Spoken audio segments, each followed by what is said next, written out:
Many people feel that summer is the best season to buy or sell a home. The weather is nice, families are looking to move while kids are out of school, and there's more housing inventory on the market.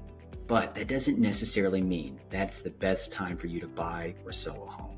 Hi, this is Parker Couch with Homestar Financial, and in this video, I'm going to share information about home buying seasons and how to determine when the best time is for you to buy or sell your home. You've probably wondered, does the time of year actually matter when buying a house? Seasonality affects many factors in home buying. The first is inventory, which is the number of homes for sale. This also affects purchase price.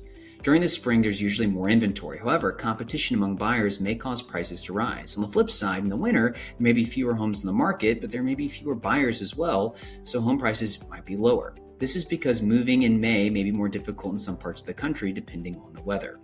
The best time for you to buy or sell a home isn't always when inventory is highest or when prices are the lowest. While these are surely important factors to consider, the broader, more important factor to look at is your personal need. The reality is that you can find houses during all seasons, and determining the best time to jump into home ownership means understanding the pros and cons of buying a house at different times and deciding when it's best for you. Let's look at how the time of year affects home buying, along with some other factors to consider beyond just seasonality. Let's begin with buying a house in the winter months. Buying a house in the winter. Now, if you're looking for a deal, winter is usually the cheapest time of year to purchase a home. Sellers are often very motivated. Most people suspend their listings through the holidays, which is Thanksgiving to the New Year's, because they assume buyers are scarce. Sellers who do list this time usually want to sell as soon as possible, and they may even be more willing to throw in extra perks such as appliances and window treatments. Potentially lower purchase prices aren't the only savings. Real estate agents want to make sales during the slow periods and are more open to negotiating closing costs as well as commissions. However, while prices may be enticing during the winter, inventory is much more limited. Your dream home may be harder to find with a limited selection of houses. Winter may also mean that you may have to do your house hunting in less than ideal weather, depending on which part of the country, of course, you live in. Despite winter home searching challenges, the closing process tends to be speedier. Lenders process fewer applications during this season. Real estate professionals are usually more accessible, and inspectors have less of a backlog. Now let's move on to warmer times and look at buying a home in the spring. Buying a house in the spring. Now, spring is usually a hot time of year for the real estate market. The warmer weather tends to draw out sellers and buyers, which creates a healthy marketplace. This could be a good or bad thing for you if you're looking for a new home. There certainly may be more choices, but there are also more buyers, which means more competition. You may even find yourself in a bidding war. One of the reasons sales inventories tends to increase when temperatures rise is because houses show better. Trees and flowers are in bloom and grass turns green again. Houses look much better in the spring sunlight. There's also pent-up demand. Sellers generally price their homes high during the spring, and then bidding wars tend to break out, which can make for a really challenging environment in which to actually purchase a home. Home prices may be top dollar, but buying in the spring is popular for a lot of reasons. Families are looking to move before a new school year, and if you're going to buy a home in the spring, make sure you are ready to move quickly because you will have more competition. Next season, of course, is summer. Buying a house in the summer. Like spring, summer is a busy buying season, but you may be able to take advantage of a deal if you're willing to wait until the last days of summer. The market is full of buyers in the early part of the season, but may hold off towards the end of summer because of school seasons. Just like the spring season, be ready to move quickly if you find a house you like. Be prepared with a strong offer and not just on price. Always make sure that you are pre-approved for your home loan with the lender. In most areas, the market tends to slow down in late August, and this gives you a great opportunity to find deals because sellers slash prices even further. Don't blow off the houses that have been on the market during the whole spring and summer season. Now, these can be great homes, and there are renovation loans for these homes that need some remodeling.